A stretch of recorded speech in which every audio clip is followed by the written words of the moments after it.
of the publishing persuasion, of the publishing persuasion. Yay. Yay, yay. Hey, Smoky That Boo. could be it. Oh my gosh, this dog. Okay, listen. Well, first of What? all, welcome everybody to the Publishing Persuasion. Welcome, welcome. So yesterday I did a library event. It was a Yeah. Zoom call, and this dog, he I kept trying to, because it's I was trying to be professional. So I kept trying to like move my head to block his ass. But for like 5 straight minutes, he was digging into his special bean bag, trying to get the right spot. And like he was working so hard that I was trying, and it was just like I was having to hold back my laughter until finally I was like, I'm so sorry. The dog, and then they all started laughing, like, yeah, we've been watching. And then he lays there and he just stares into the camera for like the rest of the time. And I'm like, I'm so sorry. I'm so sorry about this creep. And he looked like very demonic, like, because it's so dark, his eyes, and he's like kind of weird. He makes people feel uncomfortable. Oh, And he was Smokey. over it. Yeah. Oh, So. Smokey. They always choose like the worst times to do like Goose sometimes will it not every day, just sometimes she will do the longest dance ever like that to get comfortable. And they does he buck? Does he like head buck as he Oh nests? yeah. Oh, he gets in there. Oh. Ah, hi, Smokey. We're talking about when he's Uh, sentient. He is yes. definitely listening, definitely casting Yes. all kinds of spells. But it's like, yeah, it's hard when you're with new people to be like, hey, so my dog is like dancing really hard and it makes me want to crack up, you know? Yeah. Well, and he makes people uncomfortable. He really Mm. does. Because whenever we've had people over, he stands in one spot and he stares at them until they leave. He just he just doesn't like I don't know. I don't know. My mom calls him a pervert. I don't think he's a pervert, but But I mean, if the shoe fits, he's a lurker. He's a little lurker. he is. He's like he's a lurker. He's so nice. He's so sweet. He's a really good dog, but he's a little bit weird. Is And he that's cuddly? okay. Like, will he come cuddle you on the couch or no? He keeps to himself. Well, on his terms, yeah. Same as Like Goose. yeah. He does love a good cuddle, but with his certain people, like Mm.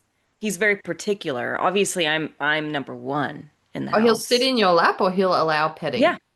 No, he'll jump on our lap and all Dang that it. stuff, but it's on his terms.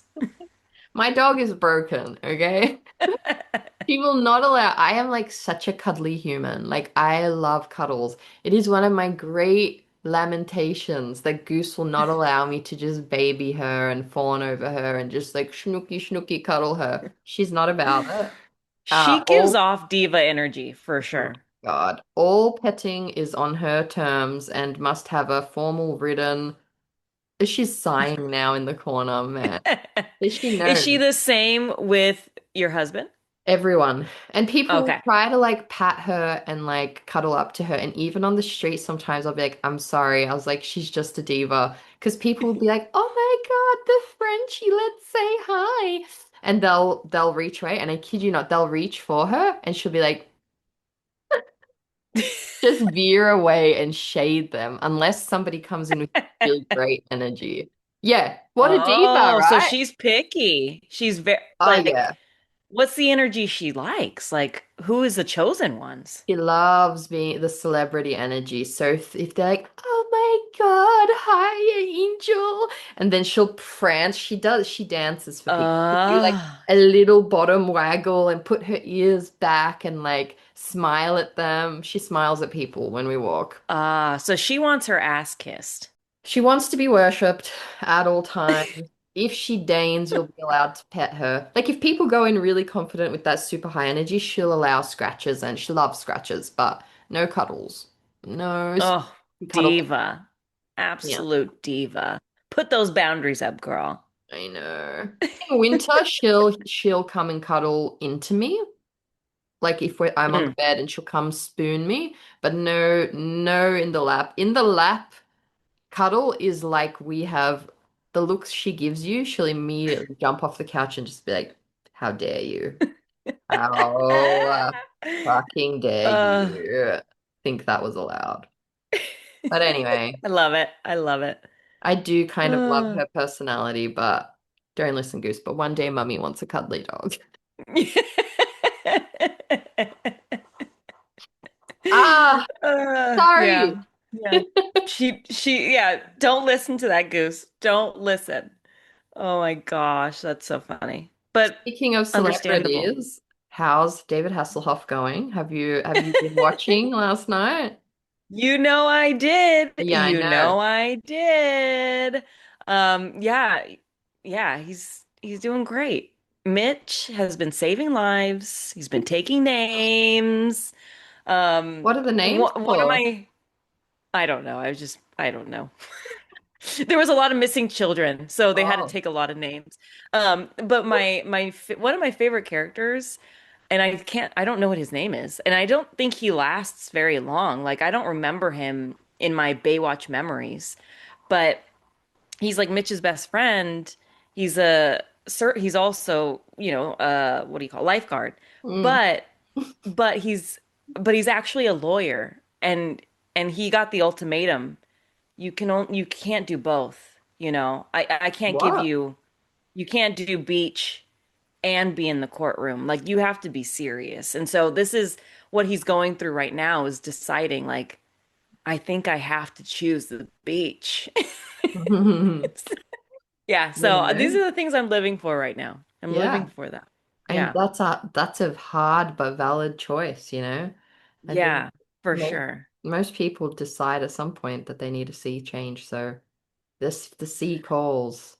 The sea The calls. sea, the salty sea is calling. Yeah. Yeah. You're a beach girl. You like the ocean, I right? love the ocean. I've fantasized about living by the ocean for a long time. At one time, we were like close, like walking distance, like across from it, although it was like a super city beach. So still magical, but like kind of different energy. But I am oddly like, okay, so like I love the country and I love the sea and I love being in the deep nature. But I think I hate the silence that can come with it. You know, when you're like Mm. really far out in the country or really far out by the sea, like even like we t the last little mini holiday we took for a couple days, and like the town was so quiet. And when you're in your house alone at night, so like you don't hear other people going around. And I think I actually like that. I think I like the hum of like other people going about their business, other people are nearby. Um, the silence gets too loud sometimes for me. You know what I mean? Yeah. Like Yeah. sometimes. I guess like Yeah, if you you're a have, city girl. yeah, I like a bit of both, but yeah, I do like I think I ideally I would have both. You know what I mean? Like if I could have a Yes. half and half balance and like I'd love to have like some chooks and like a little mini farm and stuff, but to have it in the city, I would need to be extremely affluent. Yeah. Yeah. People You'll do. just have to get a vacation home, where you can have your chickens and go Yeah. and frolic. I thought very seriously. Actually was online looking at like mini coops because you can buy like a fully functioning chook coop where they have like places to scratch and like dual housing levels. You know, they've got to upper stories. And I looked at it, I was like, it's pretty cute, you know? And then I was just like, our balcony is so small. If Oh I put yeah. You guys that, did some gardening too. I You've got did. like a good vibe on your balcony. It feels Thank very you. magical, very witchy. Oh my God, that's exactly what I was going for. I Hmm. haven't been using it much, and one of the things I've dreamed long and hard about having is a herb garden. Now, again, our balcony is teeny tiny, but I was going to maximize it with chooks and garden and whatever. But we have possums. So the Oh, yeah. possums come and they eat everything. And if the possums don't, it's these butterflies lay these huge, chunky caterpillars that I had a bush, I had a bush that got devoured overnight by caterpillars. Oh, And if it's not the caterpillars, the wasps, I learned. Did you know oh this? God. There's this type of Wasps? wasp that comes and clips your foliage and takes it away. That's so rude. It's so fucking rude. I saw one do it once and I was vexed. So, Like, look, what are wasps even for? You know what I mean? I They think don't they serve a purpose. they're And then they're still taking your, pollinators. oh, Aren't okay. they still pollinators or are they not? I That guess. could be I don't fake know. But news. they're assholes. They're Whatever they are, they're assholes. they're asshole pollinators. Yeah. So I left it for ages and I just put like a couple of understated succulents and a few climbing plants. And yeah, like I go out there sometimes, but I was like, man, I'm not really like maximizing the way I thought I would have a balcony because I stopped. I stopped gardening out there because everything was being eaten. And then the other day, as you know, we've been having all this stress in this Mm-hmm. apartment block. And I just wanted to retreat to a space outside of the apartment. I was like, well, you've got your balcony. And I just was like, it just dawned on me. Herbs, potted herbs are like the cheapest thing ever. You can get a good herb for $5 or $10. Yeah. I was like, why have I been trying to keep my plants alive? You know, instead of just Mm-hmm. accepting that I at some point murder them by accident, or the fucking possums, wasps, or butterflies destroy them. And so it Bastards. just dawned on me, oh, I'll just replace them as they get taken. It takes There a you while go. as well. It's still like, and I said to Phil the other day, I was like, don't buy me flowers. I don't want flowers. Buy me pots of thyme and sage, Yes. rosemary. I was like, if you want to like if you feel moved, I was like, just get me a new pot of some herb I don't have. So far, nothing's been attacked since the weekend. Touch Okay. wood. Maybe the herbs are, certain kind they don't like or something. Yeah, I don't think they go for the rosemary because it's so coarse, so that Yeah. one's gonna be Yeah. fine. I think they'll come for the mint and the probably the thyme. We'll see. But you never know. But just going into it with an attitude of, yeah, like I'm gonna just like stack my herb garden. And also my Yes. acupuncturist was telling me that bitter smells can disrupt anxiety. Oh, Always, interesting. yeah. And I've always loved walking through herb gardens and crushing the smells and it like settles me. And I was like, well, Yeah. I have my little balcony garden now and I just walk past and I rub my lavender and my rosemary and everything smells beautiful. And we got a little ploufle and I just sit there and I have my moment, you know? There you go. Regulate, sniff, Regulating. just Yeah. enjoying nature. I love that. Yeah. We have like a rosemary plant that I planted when we first moved in, and now it's Yeah. huge. And I just go and like Yeah. swipe my little leg or my arm by it as I Yeah. walk by every time because it just smells so freaking good. So good. So Yeah. yeah, apparently it's a thing. Those kinds of like bitter herbaceous smells. There's a Good. reason we love it. Our bodies are just like, ah, See, I love this for you. I love that I love you're it.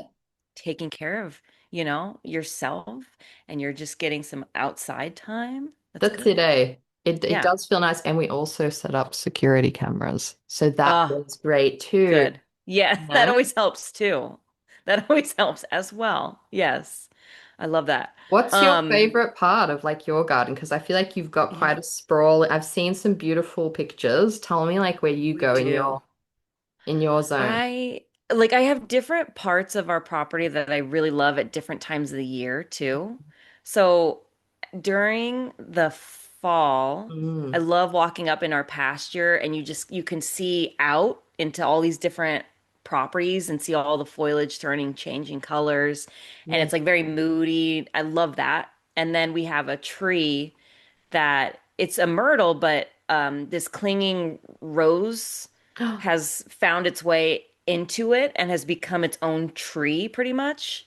And Wow. so in the spring, we just have this like it almost looks like a weeping willow full of pink roses and it just like flutters in the Wow. breeze. That's my favorite. I love when our orange trees are blooming and it just smells so good everywhere. Oh my God, Yeah, orange trees are the best. they are. We have so our kitchen door, which is like our main door. Mm. Um, that's to get to it, you have to go under the orange tree. And so Oh it's my just like, yeah, God. it's a vibe. It's a vibe. Okay. Wait, I've changed my mind. I want to farm again. Yeah. You need a farm. You need a farm. I So planted beautiful. some vegetables Oh and I just yeah. do it. I used to have a really big garden and I traumatized myself Oh, because it was too much. so big. Like I stopped eating squash for a year after because we had so much squash. I was traumatized. I was just like flinging it out to the sheep at one point. So now I just have the small ones, and I have like four different types of tomatoes, and then of peppers always, and Mm. cucumbers, and that's my max. And strawberries, but I like where it's all in one area, and I can just water it really fast. Mm, Because I'm also kind of lazy about those things. So, that's it. yeah. I want the pet plant to have a bit of its own, desire to thrive, you know? Yes, yeah. I'm You just know like, what? don't give me Yes. these plants that they just say, the acidity of the soil was too much. I Yeah. want something that grows. You know, like what my favorite thing to grow is actually. Do you get those little cherry tomatoes that are like eggplant shape? And they just Yeah. grow in anything, like in trash, in like, they'll grow out of the compost, they grow in amongst the grass, and it'll grow into quite a huge bush.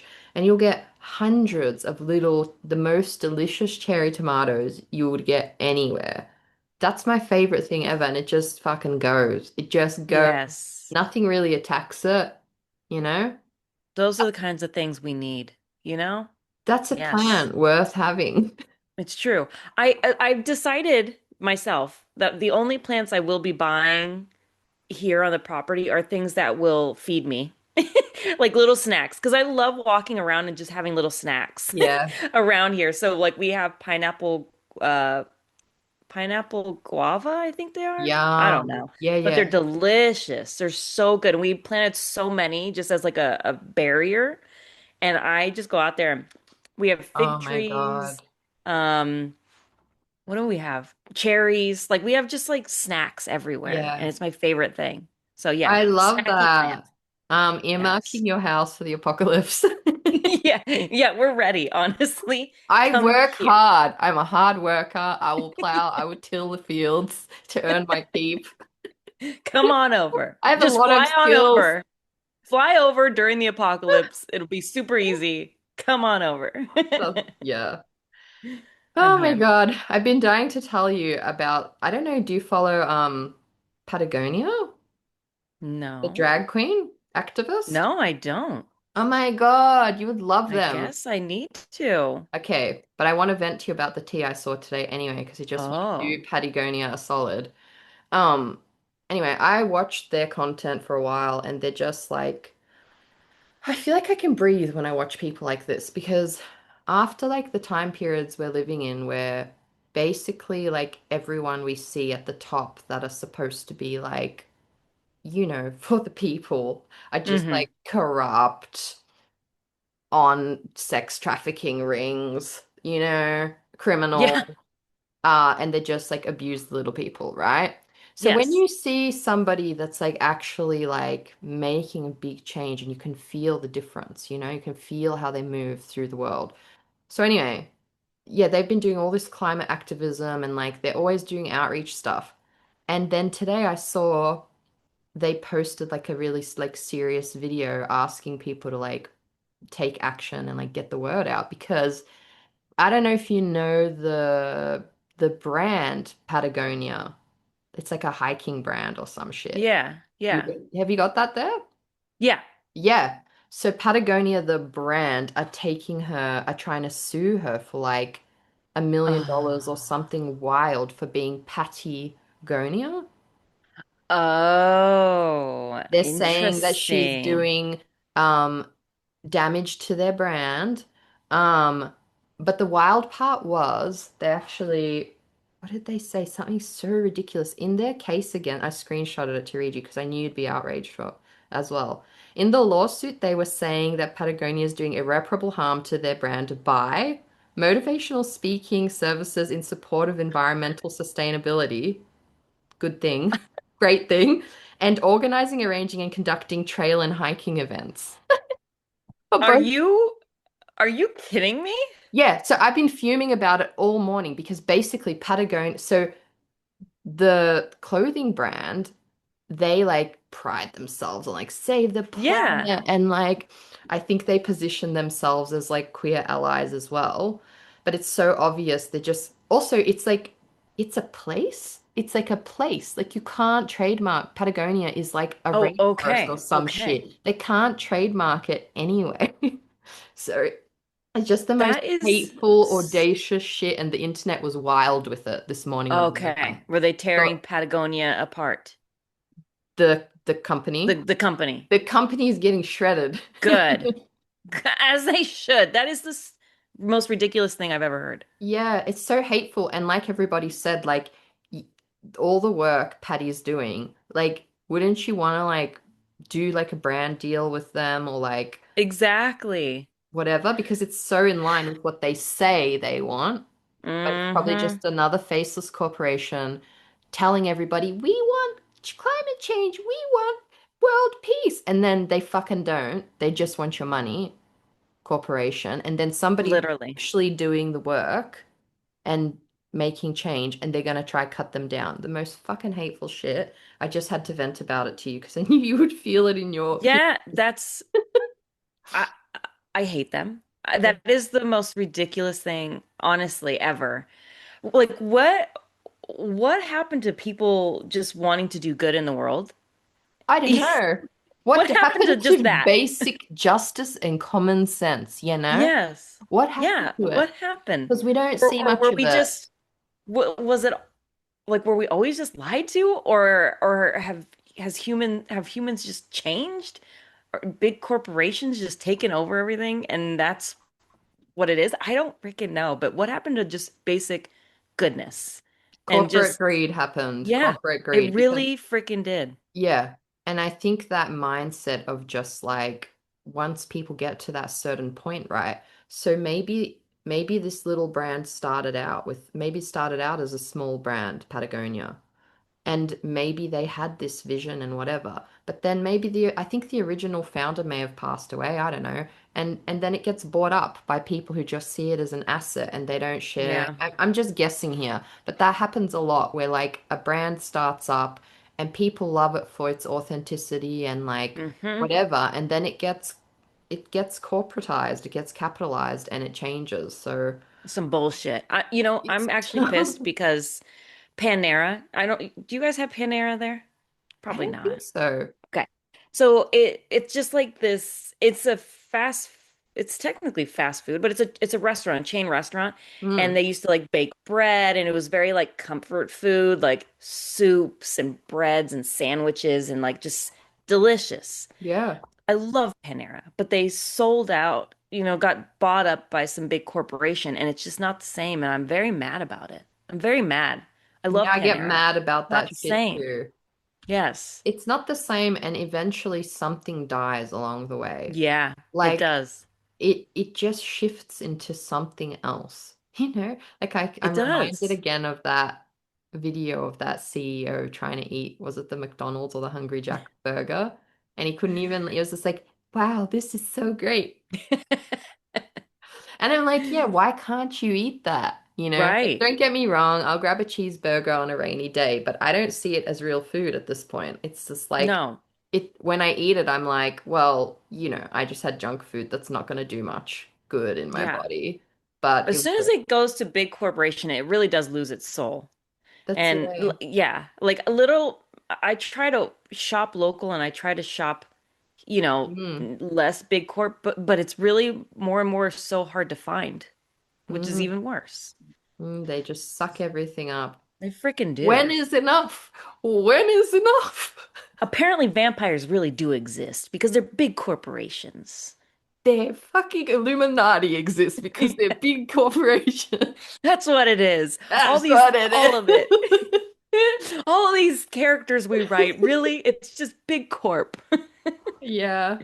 I mean, I joke, but like the older you Yeah. get, the more you feel like a lot of conspiracy theories are Oh, just yeah. like super real. Like I saw this story the other day, oh my God, chilling, about this girl who this amazing scientist. and she was like so brilliant, and she was working with all these corporations for like uh renewable clean energy. Mm. And she's just like, it's all here. They're just stopping it, but they Mm-hmm. just don't want it to release to the public. And she went private to work on it herself because the all the places she worked, every time she met a dead end with it.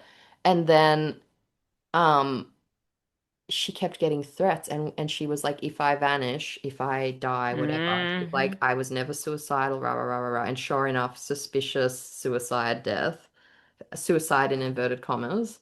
Mm-hmm. And apparently, you can follow the paper trail of people who tried to, suspicious deaths of like scientists who tried to change that stuff. And they vanished. Yeah. They suicided in inverted Always, commas. right? Crazy, eh? Yes. Oh, No. oh, What? oh. That was not appropriate, Zoom.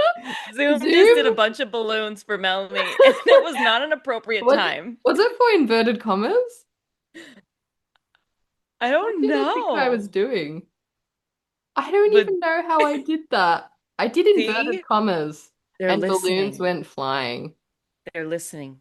You Oh no. better watch out. Better watch out. Better delete this Zoom. segment. Yeah. But it's true. Like the older, honestly, the older I get, the more I'm like, actually, I kind of believe all of this, all of these conspiracies, and I could see it. Yeah, I think that's why like social media is a blessing and a curse because Hmm. it's a blessing because we really do get to see so much stuff that really is fascinating and interesting and just kind of shows the reality of the world. On the flip side, you can get lost in it. You can get lost in the sauce and become bitter and angry. Yeah, I was just which is talking to my brother about this actually, mm, um, where he was just like, "Oh no, I have to just shut off my phone and just like throw it away because it really does become a point where you start looking at people and just thinking, I bet he thinks this. And you just get bitter about humans that are around you. And then you start talking to him and you're like, oh, wait, no, actually, this is just a nice person. But it makes you start looking at humans differently because you're looking through a lens at all of this other stuff that's happening in the world. And I was just like, that's such a gosh. good point, and it's honestly a great reminder. And one of the things I strive the hardest to do in life is never to like mentally group anyone with anything I've seen of like a certain type of person. Or like even like a gym bro or whatever. They're not all gonna be red pill bros. Like even the Yeah. other day I got head checked in my mind because we were walking home and this like flashy BMW with a P plate on it was like on the hill in a really weird spot, and we were just kind of like, oh, of course he'd be there. And there was this like very bro looking bro standing there, and I'll admit I was like, probably a red pill bro." Yeah. Just had that vibe, and just like the vibe of the car, and just I was like, the fact a P plater had this car was wild. And next minute, he's like, hey, he's like, excuse me. He stops us and I was like, what's he gonna say? And I was in a bad mood, right? There's a lot of bad news that has made us like this, right? Yeah. Yeah. You have to head check yourself, otherwise it just goes on. Anyway, so he's like, hey, he's like, sorry, he's like, can I just, he's like, do either of you happen to drive manual? Oh, no. And bless the poor little thing and bless him for asking. He was so anxious. He just got in this car. He was on a hill and it kept rolling forward into like a Porsche. Oh my There was a God. Porsche or something fucking fancy, expensive parked in front of him. And I don't know, he'd maybe come the wrong angle or for some reason he was behind the Porsche. And he could not, the hill was so steep, every time he tried to reverse, it would roll forward. So he was like a bee's dick away from this Porsche by now, freaking I out love about that phrase. I love that phrase. a I'm bee's sorry. dick. Yes, I love that. Like super Uh, close, you know? yeah, yeah, I would imagine so. I would imagine so. Poor little guy was a bee's dick away from this Porsche. And I just thought, actually requires some humility to stop strangers to like Hmm. ask for help. And he just so happened to stop us. My husband, like driving is his passion. He drives every day as a choice for his job, you know? And he takes, and his trucks, they're like fucking synchro mesh or something. Some of them he's driven. There's like all these, you just have to like feel your way through the gears. And like, so he takes pride in like, I said to the kid, I was like, you couldn't have stopped better people. I was like, this is my husband. He like drives mega trucks. I was like, he's gonna sort you out. And then Phil stopped and gave him a little educational.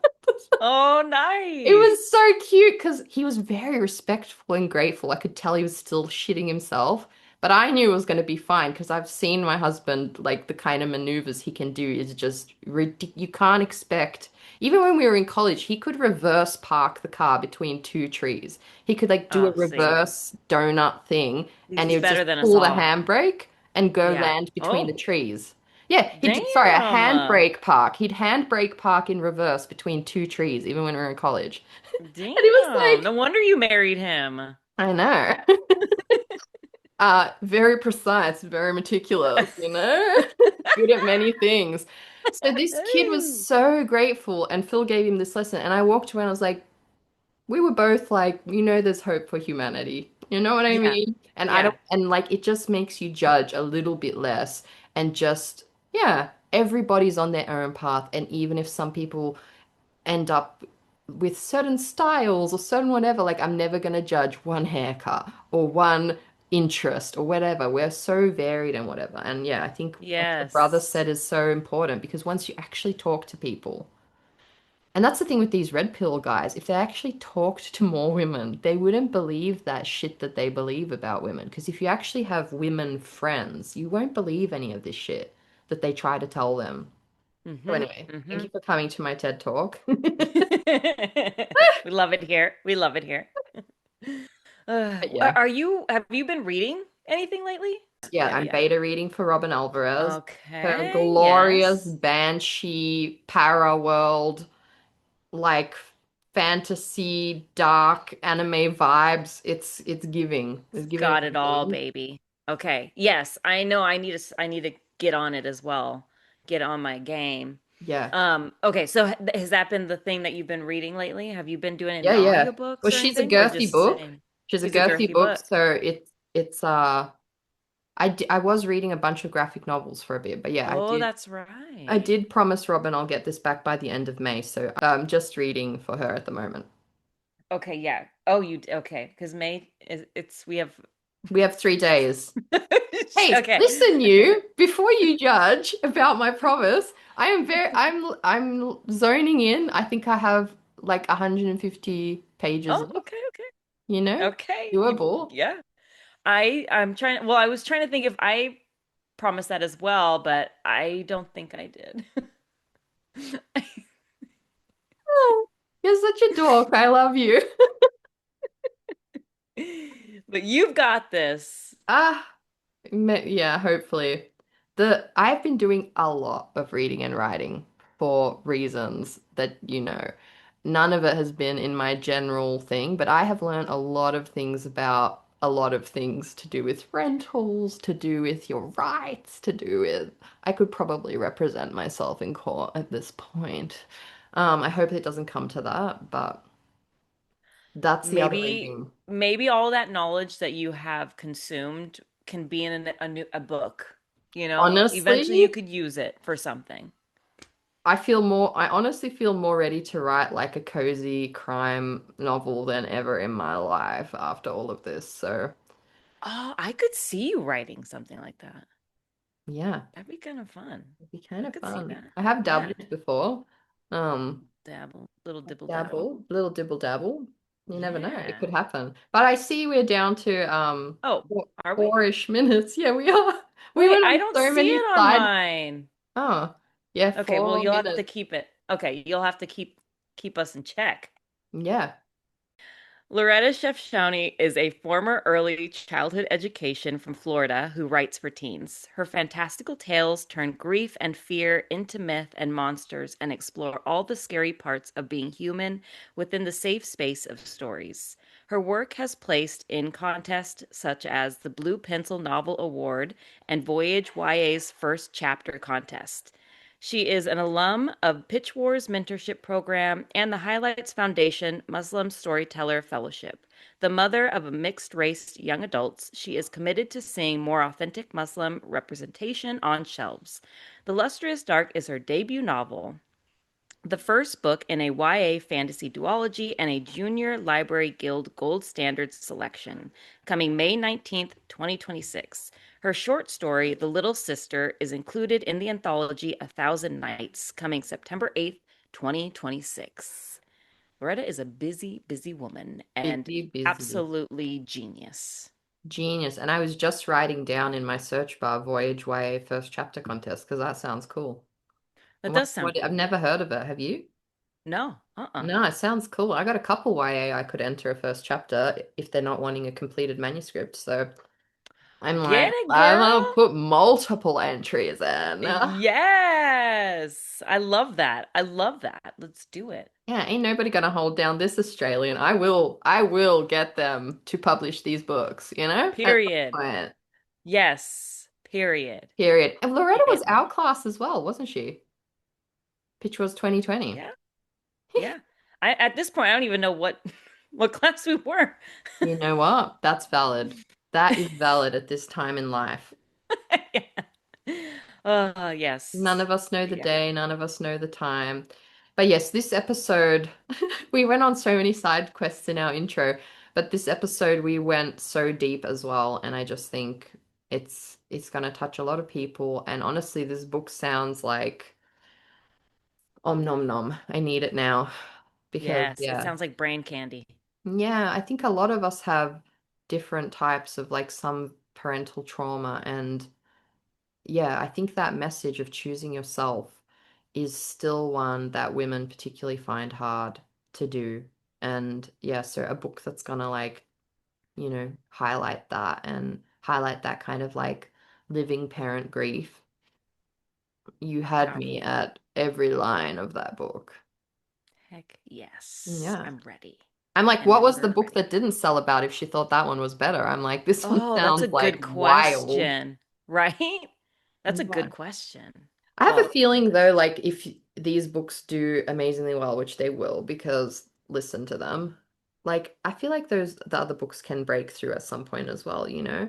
Because that's the thing, though I agree with her. Those rejections are fucking brutal. I do think they're worse in a way because you're like, so you loved everything about it, but you don't want to publish it. You know how she said that those rejections were the worst yes. for her? God, they do your head in because you're like, just just say no. No would have been Yeah, fine. Because when you right. tell someone like it was everything, I loved your voice, these characters were witty, and then they're like, But it's a no. You're like, yeah, what? Ooh, I like the hair up in the back. yeah, It looks cute.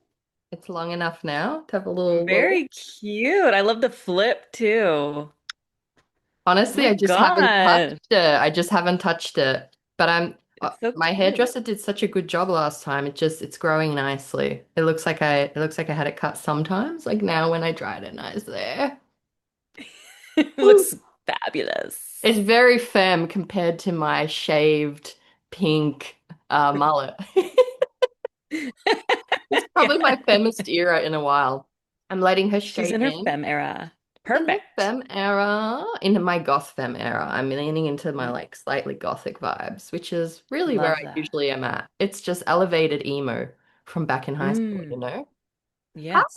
Loretta, Hello. hello. Welcome. Thank you so much for having me. Yeah, Oh thank my you for God. being flexible as we were navigating many things Many, many, many a thing. with everything. Oh, no problem. I hope everything is good now. Listen, it's a Good. work in progress. That's what I'll say for now. Okay. But how are Yeah. you, more importantly? Good. Um, I went out today in this horrendous Florida heat to go to a bookstore and sign some copies of my debut, so it was worth it. Yeah, worth braving the heat, the Yes. humidity, I presume. Was that your first time going in and signing, or have you been signing throughout like this last few days, week?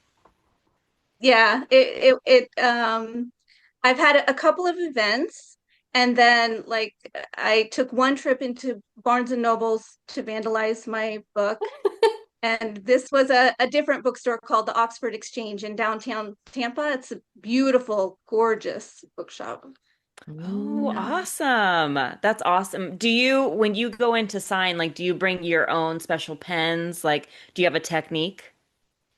Yes. So I use this pen. I don't have one nearby right at the moment, but I got it at this like Japanese dollar store called Daiso, I Oh, and yeah. love it's Daiso. called Zebra Click Art marker, Oh, black. And oh. I fell in love with this pen, but I bought a pack of three originally, and I used them up. I ran them dry practicing my signature. And then when it came time for my launch event, they weren't going to be delivered in time. So I like drove all over town until I found a multicolor pack, and I bought the whole pack just for the one black marker. Honestly, when That's you so find relatable. when you find something good, we've all done it. We've all bought the multi-pack just for the one thing we really wanted. I have to ask, if one were to Yeah. buy a zebra pen, what would we be expecting? How does she work? Is it the glide? Is it the ink? What's the draw? I don't know, just to me it just feels really easy, like Mm, smooth, I guess. Yeah. yeah. Yeah. Okay. I love it. I love a Cool. good pen. It's like when you find the right one, you gotta do it. You gotta have them. I Yeah. love that. Yeah. So Cruel or Carnival Fantastic goes at Target, but I never asked. I've like when I went in to sign it, I didn't ask anybody, so I felt like a criminal going in there. I was telling my daughter like check the sides, and so I could sign them.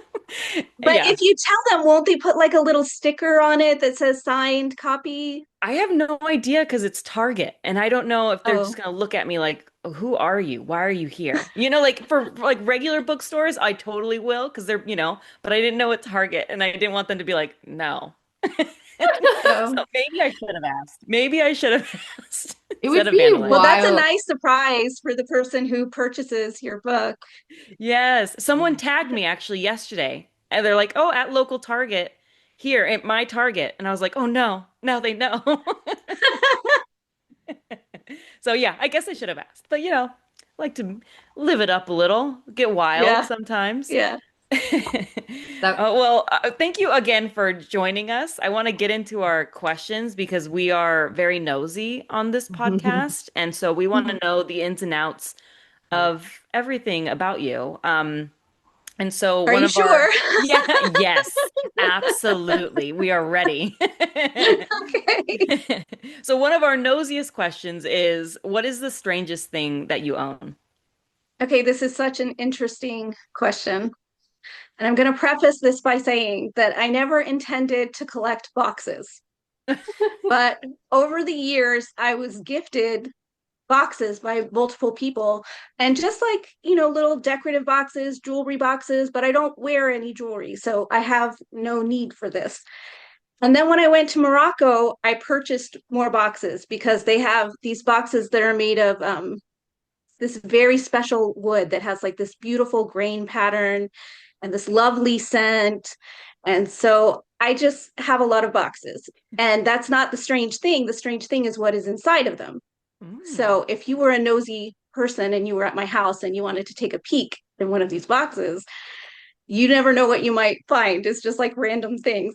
Like in one box, you might find like a pretty rock and a spare shoelace. And then in another box, you might find a little Tic Tac container with my children's baby teeth, or, like the plastic clip from their umbilical cord. And yeah, I think that's pretty on brand for me. So I don't know why I don't keep these things organized in a closet like a normal person, just that I'm not a normal person. So Okay, question, Your Honor. How many boxes are we talking? Like, I just want a visual. Like, is it a wall of boxes? Is it a room? Is it a shelf? no, I have not counted them, but I have one of those old fashioned entertainment centers with my TV that has Mm. like shelves and shelves of little knickknacks. So that's pretty much where most of them are. Then like some of them are on the mantle or here and there. That's so fun. What a treasure. You have a treasure trove, for the nosy guest. Yes. Nothing like opening a box and finding baby teeth, I personally would love that.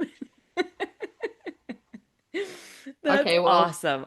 I'm excited to hear now. What is something you think about way too often? That would be a she shed. So Mm. I was watching TikTok one day. Um, and yeah, that's not something that I ever thought that I would say before I got a book deal. But, there's like this pressure for us to promote our books. So I was actually browsing, looking for inspiration, and I came across this video by a very famous author, a best-selling author. I won't name names, but she started off the video by saying, I'm going to tell you the one thing that I absolutely must have before I can sit down to write. And so that like got my attention right away. Hmm. What is it? And then she revealed that it's an empty house. And I Oh, was like, wow, oh. that must be nice, and I'm over here with my house full of three boys. That's my two sons and my husband, three cats. Like nobody knows what personal space is. And I'm just like putting on my noise canceling headphones and hiding behind my room divider and just ignoring the chaos and writing. So yeah, every day I dream about having my own little writing shed, where nobody Yes. can disturb me. Yes, Mhm. you need that. You deserve it. Are there any Right. plans in the future to get your she shed? Um, Maybe if lots of people buy my book. Yeah, you heard it. You heard it here, everybody. We need to help Loretta get that she shed. Make the she Oh, I shed love it. happen. It's happening. We Yeah. manifest the she shed. I actually like had Yes. to wait a good 2 minutes until I knew what either of you were talking about. I've never heard Oh, she shed, but now I'm on board. I'm on board. I want the she shed. oh, I guess she sheds are. Do we not have she sheds in Australia?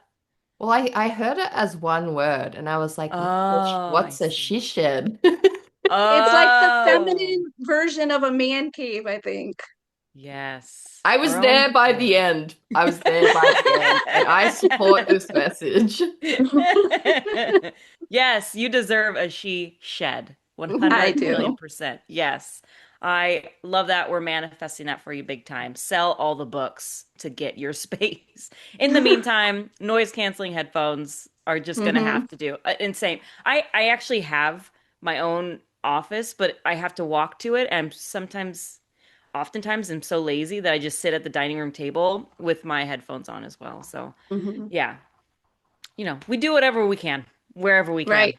We make it Hmm. work. Are you Hmm. a morning writer, an evening writer, or just like whenever you can writer? Not first thing in the morning, but like after, I do my chores in the morning, then writing is the next thing on my list. Nice, Yeah. nice.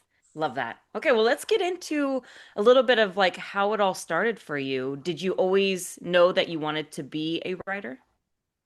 Okay, so I've been on this journey towards being a published author for the last 10 years, but I feel like my writing journey really started way before that. Mm, When I was young, I experienced a lot of situations that you would call traumatic, and books were really a lifeline for me. Like, books got me through so much. And then in high school, I loved to write poetry. I would just fill up notebook after notebook, and people told me I was pretty good at it. I was on the school newspaper. I wanted to be a journalist, but I ended up going into early childhood education.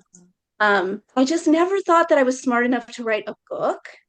And then when I had children, my youngest son was diagnosed with something called dyspraxia. And if you don't know what that is, it's like in the same neurological family as autism and ADHD and dyslexia. oh, It primarily affects gross and fine motor skills, but it does also affect things like planning. And all of a sudden, things in my own life started to make sense that led to me getting my own late life diagnosis. wow. Yeah. And I just started to realize that, like, my brain wasn't as broken as I thought it was, and it just worked a little bit differently.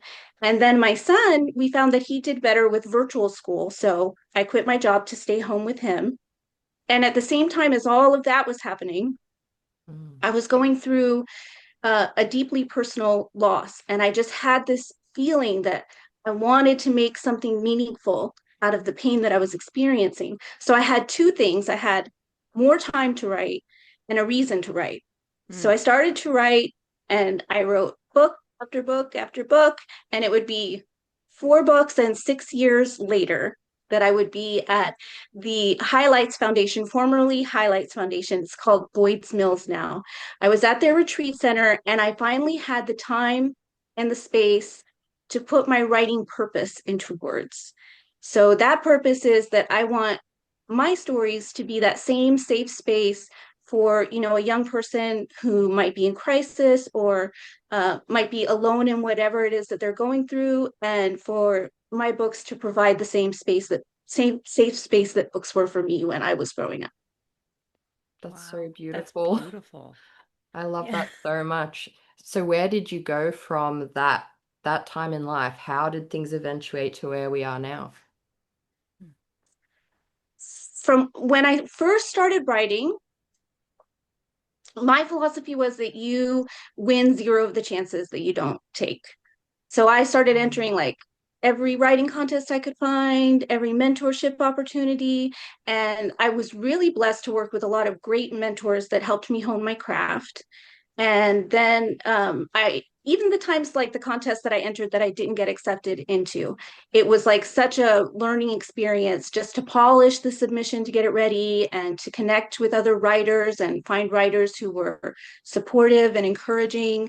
Um, but it was in 2020, I got accepted into Pitch Wars, which Love is that. now defunct, but at the Yeah. time it was considered a big deal. And so I thought, okay, now I've made it, it's happening. But then I watched as all of, my Pitch Wars classmates got agents and got book deals, and it just like didn't happen right away for me. Mm. And then I was accepted into, again, the Highlights Foundations. They had this program called the Muslim Storyteller Fellowship. Oh, okay. And so I feel like that was really like the breakthrough for me. Like it was the turning point in my career. I found a community where I not only felt like encouragement and support, but for the first time as a creative, I felt nourished and nurtured.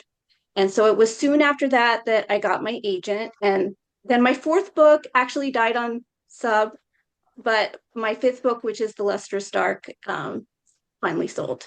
Okay, that was going to be my question was that book what got you, your agent and all that stuff. So you got your agent from the book that you did Pitch Wars and your other mentorship with, and then it died, unfortunately. And then you wrote The Lustrous Dark. How was that for you? Like, was it, a hard journey to write that next book, or was it something that really just you clung to? Like, what was that experience like for you? So there's two parts to my answer for this. So the fourth book was really hard for me to let Mm. go of. Mm. Um, I loved that book. And that was the book that got me into Pitch Wars, into the Muslim Storyteller Fellowship, and got me my agent. And so when it went on submission, I got a lot of, champagne rejections, where the editor gives you a lot of glowing feedback and tells you maybe that it was so close and such a hard decision, which can really be like almost more painful than an outright no, right? Mm. Um, and when I wrote The Lustrous Dark, I didn't really believe that it was as good as the book before. And I was like, how is it gonna sell? I don't feel like it's as good. Mm. Um, but it did. And you know how once you sign with a publisher, there's so many rounds of revisions. You have developmental edits and past pages and proofreading. And somewhere along the line, the book just really turned into something powerful.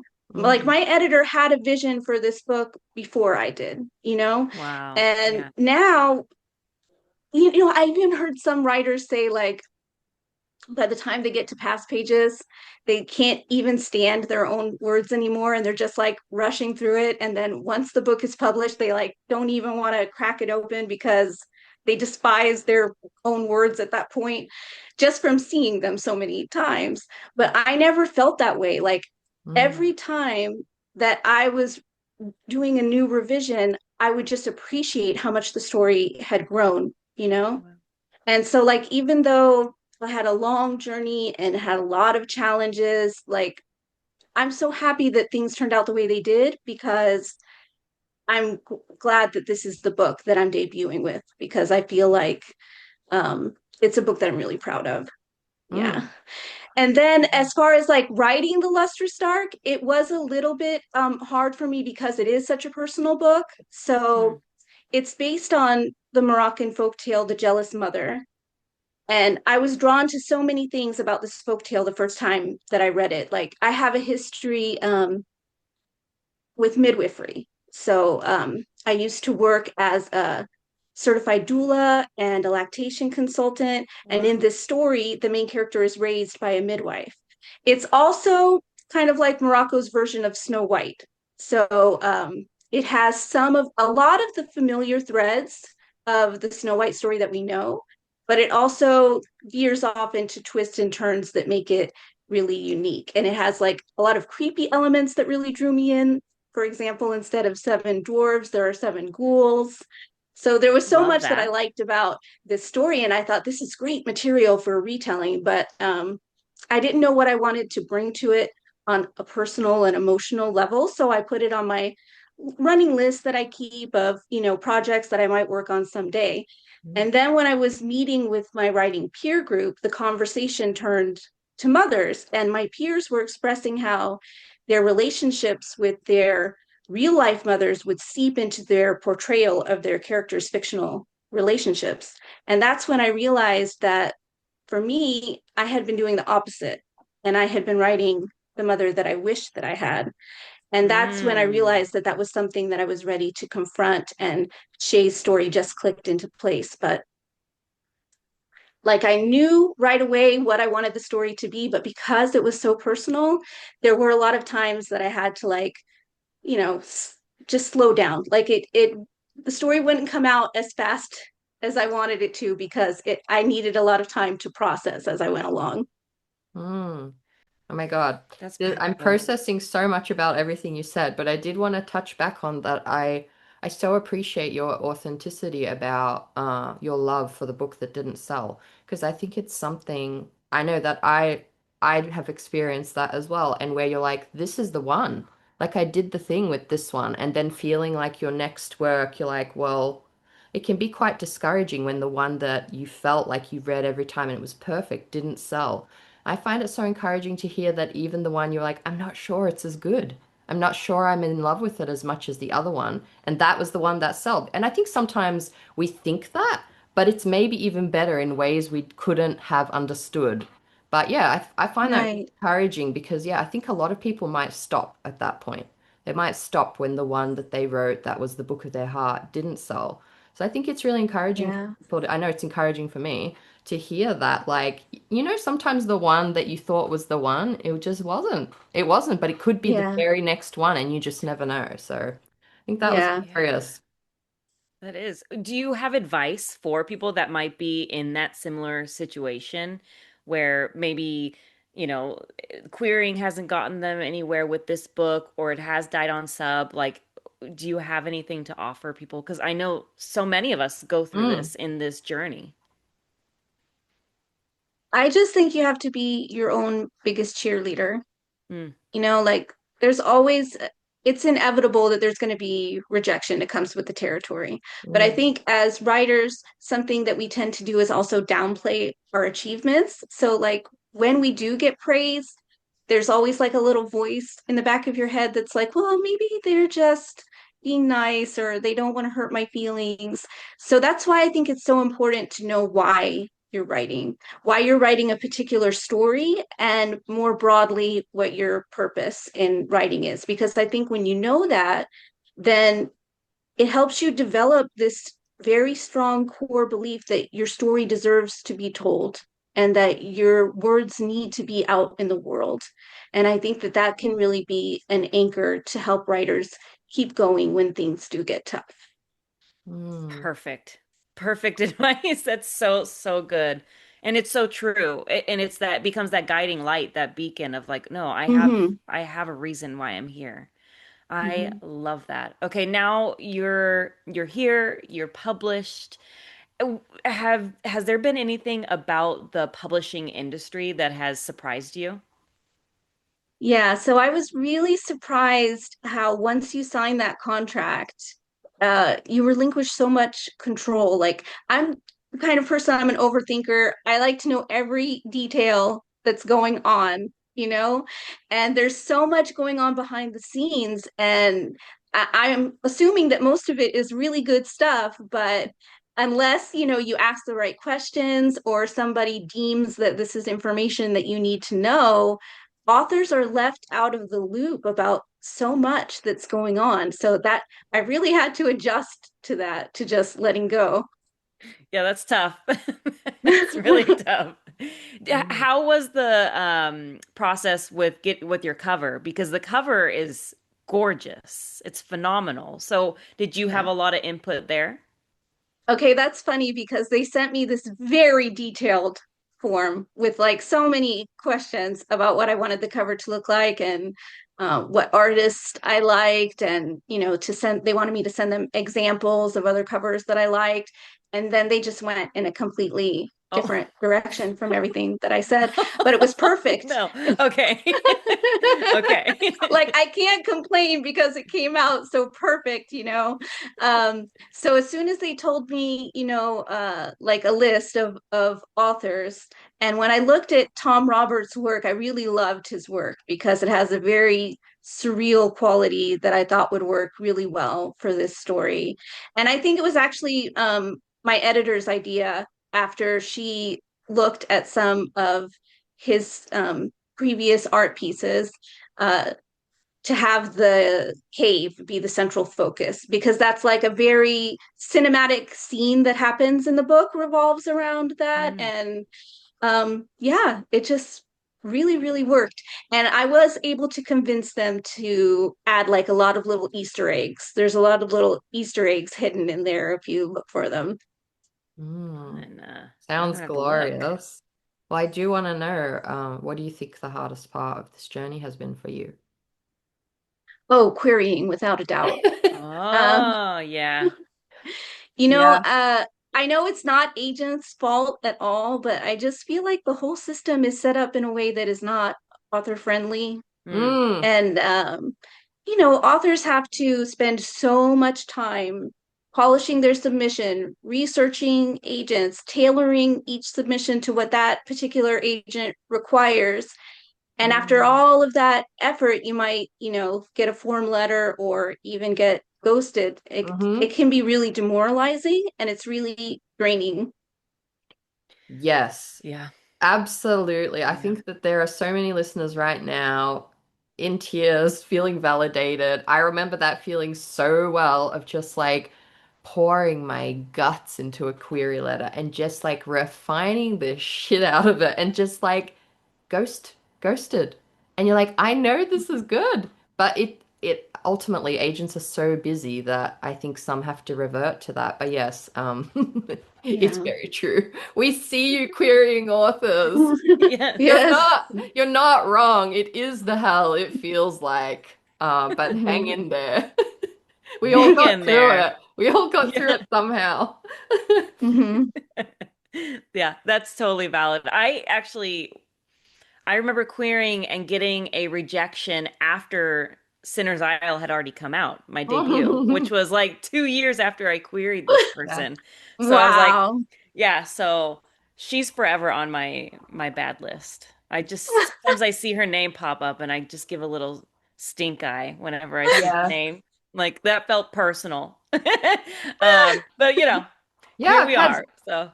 I've had like rejections like well after a year, and it's just like, sorry, I'm just getting to this.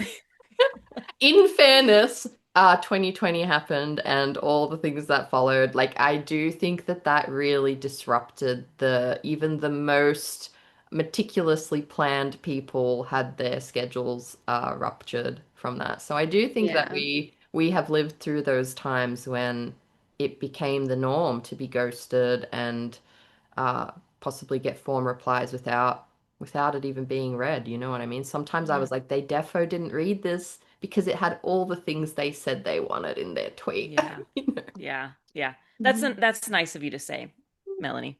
It's nice of you to say they were busy. That's really nice of you. Listen, the salt on that sugar, let me tell you. I love it. Okay, what has been the most rewarding part of your journey so Mm. far? That's just the thought that my debut will be sitting on the shelves with the amazing Muslim storytellers who came before me and who paved the way for Muslim authors, like Sabaa Tahir and Intisar Kanani and Tahera Mafi and S.K. Ali. And even like this past Ramadan, I saw on Instagram, like people were posting little lists of Muslim authored books, and I saw, like my cover sitting there next to, my favorite authors, and it just gave me so much joy. Mm. And then I hope one day I'll go back to Lloyd's Mill because they have a physical uh, Muslim storyteller shelf there. And I really want to see my book there because so much of the inspiration for the story um, came because of the programs that were offered there. And I actually wrote and revised a lot of it there when I was on retreats. So I'm really excited to see it there one day. Mm. Yes. Oh my gosh. Yes, absolutely. And it belongs there too, like among the greats. So congrats on that, honestly. Okay, well, let's talk about the this gorgeous, beautiful, wonderful book. Can you tell our listeners what it's about? The Lustrous Dark is a lush fantasy set in a fairy tale world full of bone eaters, bloodsuckers, and hags. And it also tackles real world struggles such as addiction, oppression, and fraught mother daughter relationships. So Mm. the story follows Shay, who is a young midwife's apprentice, and her mother is addicted to a magical drug called snow. This is a drug that temporarily reawakens an ancient magic in women that is believed to have died out. So Shay wants more than anything to get her mom clean. That's her goal. And her mother, unfortunately, betrays her and abandons her in a haunted forest where she has to rely on a band of ghouls for safety so she can survive. And then from there, she begins to discover the truth about how women's magic was stolen and how really all of the women in her realm are in danger. Mm. Wow. You had me at Yeah. bone eaters, and you sent me with the re reclamation of women's inner magic that was stolen. This sounds like everything we need and want, and yeah, glorious. So I'm glorious. ready. I'm ready for it, honestly. I have it on my shelf and yes, it's on my next read. Mm. So I'm so freaking excited. Yay! Yes, it's gorge. It is gorgeous. Is there anything that you hope readers take away from this book? So, at its heart, The Lustrous Dark is the story of a girl who's desperate for her mother's love Hmm. and a mother who her addiction prevents her from giving her daughter the love that she deserves. I always wanted Shay's story to be about what happens when you try to save someone who doesn't want to be and perhaps can't be saved. But along the way, it also became a story about finding the people who choose you and making a family of your own design. I think that this book has elements that can be enjoyed by a wide range of people. It people who are fans of lush fantasy will love it. People who like a little bit of whimsical horror thrown in there. It has, political revolution and found family and a very gentle romance. But like on that emotional level, I wrote this story for a very specific reader. And that is someone who had to grieve their parents while they were still alive. Mm. And for that reader, I hope that they come away from the story knowing that sometimes the bravest thing you can do is save yourself. Well, now I'm going to need to take a minute to go ugly cry in the next room because I am that reader. Thank you for writing this book, and I cannot wait to read You're it double welcome. time now. That is a very specific wording that resonates deeply with me, grieving your parents while they're alive. So, yes, I will now take a moment to gather myself. Thank you for writing this book. Okay, I'm hugging you, Melanie. I'm hugging you right back. Were there any scenes that were really a struggle for you to write? And how did you tackle that? I can't say which Oh specific yeah, scene because it yes, would be yes. Mm. spoilers, We don't want that. We don't but want that. but I think more than anything, some of the scenes were really cathartic, Mm, Like I hope that readers will, find something that heals some part of them in this story, but I definitely think that it healed some part of me too, even though it was difficult to write at times. yeah. Was there Mm. anything that surprised you about yourself as you wrote this story? Yeah, so I actually learned something about myself from writing Shay's character. So Shay is a character who she's betrayed multiple times by multiple people. It just keeps happening over and over again, but she still continues to always look for the best in people. And like some people might think, that's a weakness or it's being naive, but I really think it's her biggest strength. And what I learned from that is, you know, there's a tendency when someone hurts you to want to react and say, well, I'm just not going to be kind anymore because we see what happens.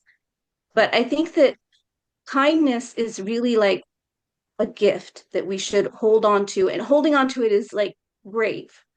And Mm. we shouldn't let other people diminish that by their actions. And I'm not saying like not to have boundaries or, to allow people to continue to have access to you if they're hurting you, but I'm saying that we shouldn't let other people's behavior change who we are on a fundamental level. Mm. I think about this all the time as a very hypersensitive, very soft person who had a few, many, many hard knocks and learned the hard way. But I find the tougher I get, the softer my heart becomes, but the stronger my boundaries. And that's the thing. The hardness goes into my boundaries, not into my soul. Because when the right people come along, and even with people who like you said, who are harmful, you can find like clever ways to just like shut down and put those boundaries up. But yeah, I could go on a real side quest about this. But what I really want to ask you is looking back on all you've achieved, is there something you wish you could tell your younger self before getting started or at any point in the journey? Just what I already said about, being your own biggest cheerleader. Mm, Yeah. Yeah. That's that's it. so That's real. it. Because you Yeah. have to, It's because though, true. yeah, those days when like you're still going at it and there's not always people around. Writing is so solitary. You're not gonna always have people Yeah. around to pick you up. And if you're not the reason that you keep doing it at the end of the day, it's gonna be hard to convince yourself when Yeah. when Oh, all I'm the gonna cough agent real fast. reject. Yeah, go. My point was so grand. Angela's body had a physical reaction to it. Well, I want to ask what's next for you after this? Or what are you working on now? Or tell me everything. What are you looking forward to? Okay, so the Lustrous Dark is a duology. Ah, Oh okay. my God.